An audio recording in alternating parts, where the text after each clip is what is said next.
I'm Marco Werman with The World. Imagine it's less than a week before a watershed presidential vote. A presidential vote. And officials suddenly postpone the balloting for another 6 weeks. That's what happened just a few days ago in Africa's most populous country, Nigeria. Rumors are swirling why the vote has been delayed.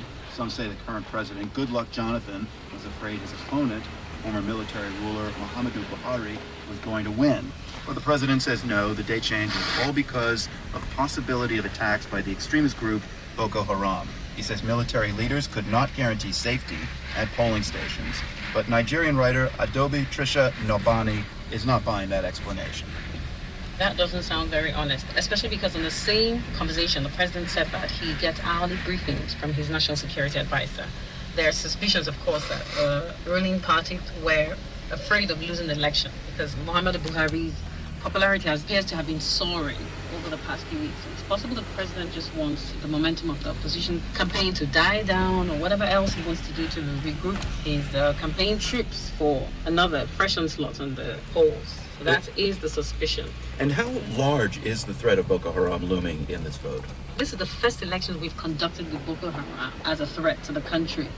Then it's being used as a political football. You know, the opposition is using it as a major criticism against President Jonathan's government. And the president is saying we have a multinational force that can combat the threat in 6 weeks, that can do something at least to make it, to subdue it to a large extent. I think that could change things. That 7,500 man force can do in 6 weeks what the Nigerian army wasn't able to do in 6 years. Not necessarily everything, but that united force that doesn't have any of the political elements that the Nigerian army is accused of having, sabotage and low morale, all that. We have an army that no one trusts, an army that doesn't have any of this problem. I think we have a chance of doing something in the next 6 weeks that we haven't done. You know, for the first time perhaps in Nigeria, these elections, I gather, have sucked up oxygen on social media. You've written about what you call political digital thunder in Nigeria. Can you explain what you mean? Many people gauge the temperature of what's happening in Nigeria, people's attitudes and people's opinions by what they read online. But the fact of the matter is, Facebook, people are commenting beneath news articles, are people that are paid. They're all sitting in a basement, paid to just go and make this comment. To just turn the tide of public opinion in favor of a certain politician or candidate or whoever. How do you know that? Because I've spoken with these people. I mean, I did a story where I actually interviewed some of these people. So I'm not talking about fictitious characters. These are people I've met. So it's an occupation for a lot of young men now. Really, it's employment for them. I know you wrote a while back about a 28-year-old chemistry graduate who controls one of Nigeria's popular politicians. Tell us about him and his colleagues and his cycle. This particular young man was working for a politician, and then just a few months prior, someone in the party was now working for the opposition. So for him, it was just a job, and he explained to me that he left this role because they were made promises that weren't fulfilled. It's not about the job, it's not about really building it. He makes a company, drives to work, sits down all day with his colleagues, and he comments on look for news stories wherever the principal's name is mentioned. And they bombard those stories with comments to give the impression that people are either in support of what their principal is doing or they attack his attacker. It's just virtual warfare, some sort of, virtual warfare.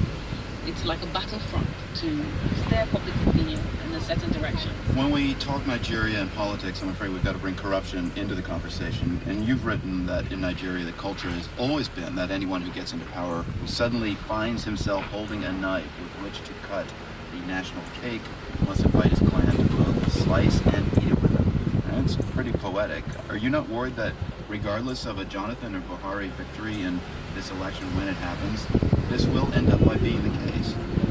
The culture at present is that people favor their kith and kin, but let's go beyond that. So favoring them if you have to, but then remember that there are others beyond your kith and kin. That's the kind of change I would like to see. If I had a relative who went into government, there are certain expectations I would have of the person. I mean, that's just the way it is. I'm just hoping that we progress from the level of, yes, do for your relatives, but remember there are others. If you're going to employ your relative, employ someone who at least is capable.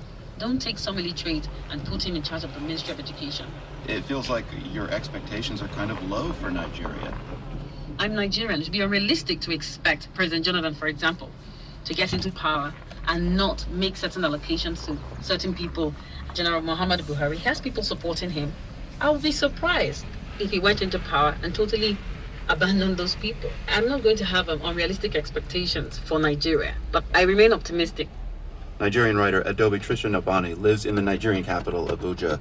Her most recent novel is I Do Not Come to You by Chance. Great to speak with you again. Thank you. Thank you. Valentine's Day tomorrow. Looking forward or dreading it? Give a thought to West Africans tomorrow. No, I'm not. Ebola has had a profound impact No. on relations.